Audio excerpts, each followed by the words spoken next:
Saint Paul. Saint Paul, comme nous le disions hier, fait partie de ces premiers apôtres de l'Évangile, qui a fait des miracles de conversion. Jésus dit même dans des prodiges incroyables dans beaucoup de nations, plus que Jésus, puisqu'il a voyagé partout, il a fait des choses fortes avec une onction incroyable. Cet homme qui persécutait Jésus, qui est tu sur le chemin de Damas, quand il amenait les chrétiens enchaînés en prison, et certainement en les traitant plus que mal, il était témoin au pied de quelques vêtements de la mort d'Étienne, qui a été lapidé sous ses yeux. Eh bien, cet homme a eu cette révélation de Jésus, qui lui a dit que chaque fois qu'il faisait du mal à un de ses petits, c'est Jésus lui-même qu'il persécutait. Et Dieu, comme le dit ce beau texte des Actes, a voulu cependant lui faire connaître sa volonté. Voilà, il a voulu lui révéler, comme dit aussi Éphésiens 1:9, le mystère de sa volonté. Et donc, Paul va partir et annoncer l'évangile du Christ. Alors, je me disais toujours, et en arrivant à l'évangile d'aujourd'hui, à ce Marc chapitre 16, donc 15 à 18, aller dans le monde entier, proclamer la bonne nouvelle, et puis voilà, en faisant des miracles, les signes qui accompagneront. Souvent, je me disais, bon Seigneur, même avec les plus grandes assemblées, les plus grandes onctions, on n'arrivera jamais à aller imposer les mains à tous les malades. On n'arrivera jamais à, je ne sais pas moi, à prêcher. Il y a des milliers de nations et de peuples, je pense en Asie, je pense en Afrique et dans d'autres pays. Je ne sais pas quand est-ce qu'il y aura un prédicateur qui arrivera là-bas et qui leur prêchera. Alors peut-être que tu as prévu encore de choses encore plus extraordinaires, je ne sais pas. Tu vas faire des superman de la prédication avec des puissances, absolument une puissance de miracle absolument extraordinaire. On a vu déjà de grandes choses, mais même tout ça, ces hommes passent et il en faut d'autres et d'autres et d'autres. Et alors Seigneur, qu'est-ce que ça veut dire, voyez ? Qu'est-ce que ça veut dire ? Ça, souvent, ça a été une question et que je me posais, quelque chose où je ne trouvais pas de réponse. Et en découvrant le livre du ciel, j'ai vu qu'on pouvait vraiment faire les œuvres de Jésus et des œuvres plus grandes encore. Souvent, on touche ce thème, voyez.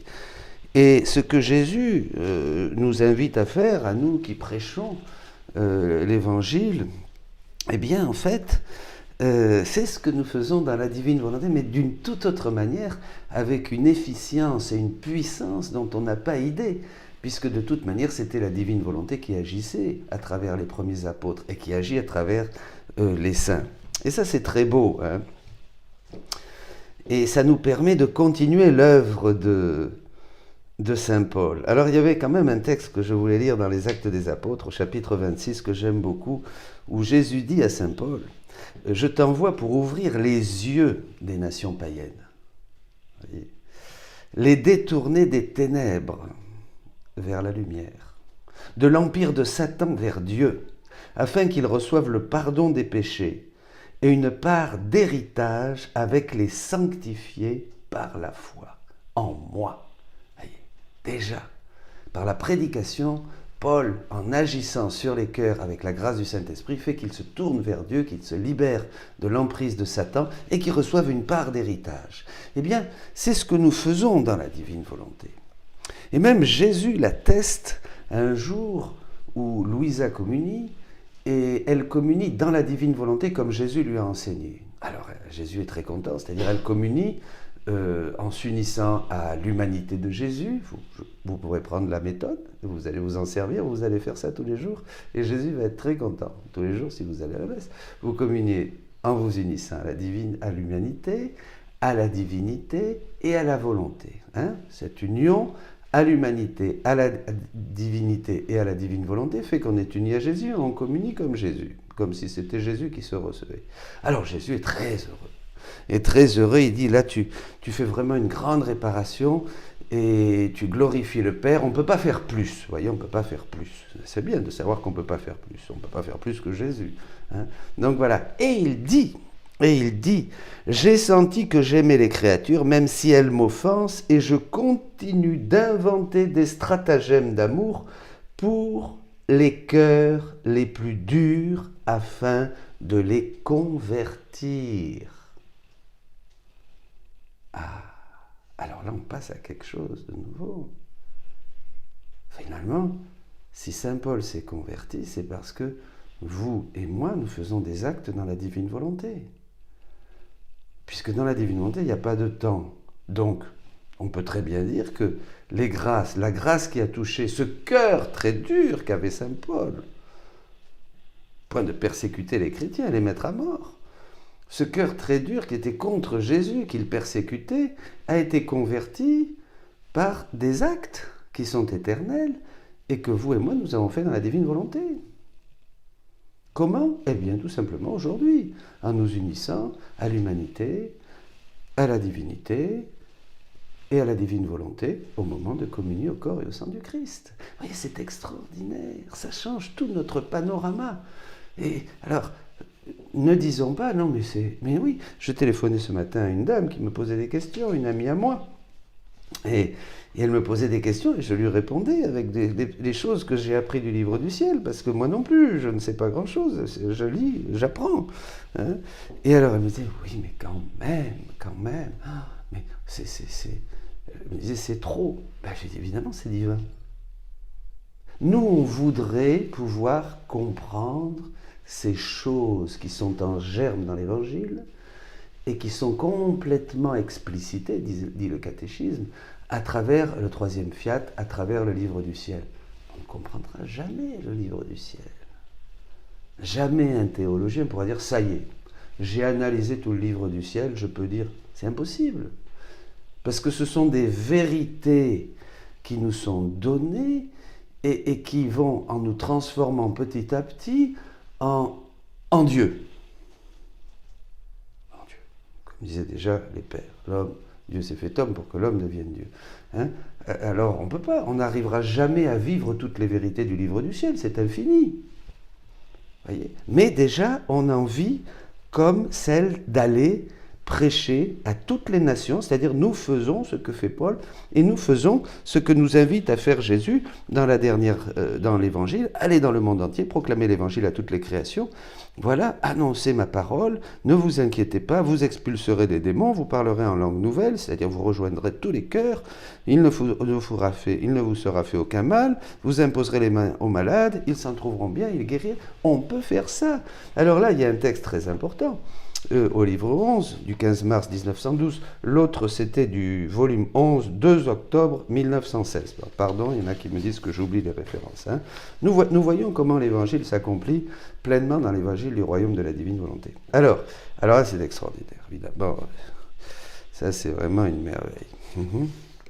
Ma fille, ma volonté est la sainteté des saintetés. Ainsi, l'âme qui fait ma volonté, si petite, ignorante, peu importe. Et ignorée, ignorante et ignorée, hein, qui dit mieux, voilà, hein, qu'elle soit, laisse derrière elle les autres saints, avec leurs prodiges de conversion incroyables et miracles qu'ils ont pu réaliser. Plus encore, si on les compare, les âmes qui font ma volonté sont des reines et toutes les autres sont comme à leur service. Ah, ça c'est intéressant. Tous peuvent faire des actes dans la divine volonté, même quelqu'un de très petit, de très pauvre. Pas besoin d'entrer au couvent et d'être canonisé, voyez ? Un simple mouvement de balai, un simple mouvement des mains, de paupières, le moindre des actes que nous faisons dans la divine volonté, eh bien, les paramètres de la sainteté changent. Parce que c'est une nouvelle et divine sainteté. C'est très intéressant. C'est des choses merveilleuses qu'il faut méditer. Et c'est là que ça devient vie. Et déjà, c'est la vie éternelle. La vie éternelle, c'est qu'ils te connaissent, toi, Père. Donc, nous connaissons Jésus. Alors, Jésus continue. Il semble que l'âme qui fait ma volonté ne fait rien et cependant, elle fait tout. Elle fait tout. Parce qu'elle participe à l'agir de Dieu dans l'ordre de la création, dans l'ordre de la rédemption, de la sanctification. Dieu œuvre partout de manière cachée, invisible, au point que nous doutons de son omniprésence. Et il en est de même pour une âme qui vit dans la divine volonté.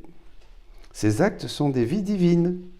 On ne les voit pas, mais ils s'étendent partout, ils rejoignent partout. Ils vont par le monde proclamer la bonne nouvelle du royaume de la divine volonté. Ils agissent partout. Allez, c'est logique que cette allée de Jésus de Marc 16 doit absolument se réaliser dans une autre dimension. Sinon, ce serait, ça serait de l'histoire. Ah ben oui, il a dit ça, Jésus. Et moi qui suis, je ne sais pas, comptable, moi qui suis chauffeur d'autobus, moi qui suis petite sœur malade dans un couvent, moi qui suis un prêtre, je ne sais pas, en campagne et qui fait mon petit boulot de prêtre, ben oui, mais moi je ne suis pas dans le monde entier, moi. J'ai la petite femme de ménage, ou je ne sais pas, voilà, tout ce monde. Mais moi, je ne vais pas dans le monde entier annoncer l'évangile, je ne connais pas grand-chose, j'aime Jésus, c'est tout. Alors, ils sont au rencard, c'est des rebuts, ils ne font rien. Oh, c'est pas possible, ça. Vous voyez, il y a quelque chose qui n'irait pas, là. Vous êtes d'accord avec moi? Il y a quelque chose qui n'irait pas. On dirait, mais alors qu'est-ce qu'on fait, moi? Mais je fais mes prières, je lis mon bréviaire, j'ai des groupes de catéchisme. C'est bien, hein? Mais tu ne vas pas dans le monde entier proclamer la bonne nouvelle, tu ne fais pas des malades, tu ne guéris pas les malades, tu n'imposes pas les mains, tu ne fais pas de miracle. Ah ben non, ça, je ne fais pas de miracle. Moi, je suis une petite femme de ménage, moi, je suis une petite catéchiste, moi, je suis comptable à la paroisse. Je ne fais pas de miracle, moi, je suis là. Ah, et pourtant alors, vous voyez, on ne se sent pas bien avec ce langage. Donc il faut comprendre, et on le comprend maintenant, que ce que Jésus nous a dit dans l'Évangile, ce qu'il a fait dans l'Évangile, tout ça, ce qu'il a fait, ce qu'il a dit, nous pouvons le faire. Dans la divine volonté, ce ne sont plus des prières et des pieuses intentions, ce sont des actes réels. Vous voyez, alors ça c'est extraordinaire. Et ça donne vraiment une dimension divine à notre vie chrétienne. Sinon, c'était une vie chrétienne où on se retrousse les manches et allez, on y va. C'était très humain. Très humain. Pas ça. Ça pouvait pas être ça. Ça m'a toujours gêné, d'ailleurs. Ça m'a toujours gêné. Penser qu'il manquait une ouverture. Alors, bien sûr, on se disait, c'est la sainteté. Comme dit saint Jean de la Croix, le plus petit acte de pur amour a plus de prix et de valeur pour toute l'Église que toutes les œuvres même de l'Église réunissent. Mais bon, d'accord, les grands saints, mais on ne pensait pas à cette dimension éternelle, omniprésente, omnipuissante, toute puissante de nos actes dans la divine volonté. Alors vous allez voir. Il semble que les âmes qui font ma volonté ne font rien, et pourtant elles font tout. Car étant dans ma volonté, elle agit divinement, de manière cachée et surprenante. Cachée et surprenante. Vous voyez? C'est ce qu'on dit. Cachée et surprenante. C'est divin. Elles sont, ces âmes, une lumière qui illumine, des vents qui purifient, du feu qui brûle, des miracles qui font faire des miracles. Des miracles qui font faire des miracles. Ceux qui les accomplissent sont seulement des canaux. Saint Paul, tous les saints, ce sont des canaux qui ont bénéficié de cette puissance qui leur a permis de faire des miracles, mais qui prenaient sa source en Dieu et dans les âmes unies à Dieu qui sont aujourd'hui, qui vivent dans la divine volonté. C'est vous qui faisons tout. Car c'est en elles que réside la puissance pour les faire, ces âmes. Les âmes qui vivent dans la divine volonté influencent divinement et de manière cachée tous les hommes. Elles sont comme des lumières qui montrent le chemin de la vraie conversion. Elles aident à faire connaître le Créateur. Elles sont des vents qui purifient les cœurs afin que les autres deviennent sensibles à la présence de Dieu. Elles sont des feux qui remplissent les cœurs et les font sortir de la tiédeur. Elles sont des miracles. Dès que nous agissons avec nos actes dans la divine volonté, nous faisons des miracles partout.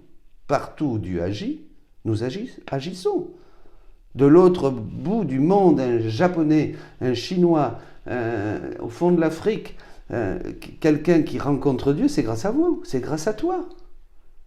Vous vous rendez compte, mes amis, le plus grand miracle, dit Jésus, c'est une âme qui vit dans sa volonté, car il s'agit de convaincre une volonté humaine et libre. C'est toujours Dieu qui fait le miracle. L'homme, aussi saint qu'il soit, n'est qu'un canal.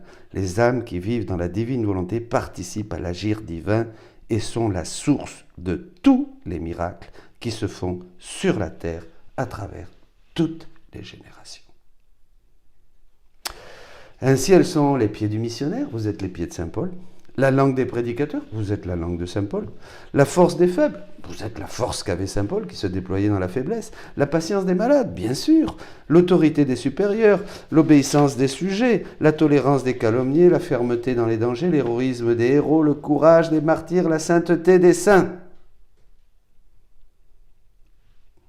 Et ainsi pour tout le reste. Parce qu'étant dans ma volonté, elle contribue à tout le bien qui peut se faire au ciel et sur la terre. Mes amis, comprenons ça, demandons la grâce du Seigneur. Nous sommes Saint Paul, nous sommes Saint Pierre, nous sommes Saint François, nous sommes Sainte Claire, nous sommes Sainte Thérèse, nous sommes Saint Jean de la Croix, nous sommes Saint Thomas, nous sommes tout, nous sommes tout, nous sommes tout, et nous sommes partout dans la divine volonté. C'est le ciel sur la terre, c'est la bonne nouvelle maintenant. Et il faut que se multiplient ces apôtres des derniers temps, ces enfants de Dieu qui reçoivent pas seulement une part de l'héritage, mais tout l'héritage divin. C'est ça la transformation, la divinisation de l'homme. C'est l'homme qui devient le Christ. Ça, le parfait, l'homme parfait, c'est le Christ, vrai Dieu et vrai homme. Et nous devenons sa copie identique et nous agissons, c'est-à-dire que nous sommes ses mains, ses pieds, son cœur. Nous sommes membres, héritant pleinement de tous les attributs divins. Nous devenons membres du Christ et même la création fait partie de ce que nous sommes. La création est une extension des membres que nous sommes, bien sûr, puisque nous sommes unis au Christ, premier-né de toute créature par qui tout existe. Que c'est grand, que c'est beau. Eh bien, cette bonne nouvelle, faites-la, mettez-la en action dans vos actes, en vous fusionnant dans la divine volonté. Allez, portez la bonne nouvelle à toutes les nations et faites connaître que le royaume de Dieu est vraiment là et que maintenant, il est accessible à tous. Soyez bénis.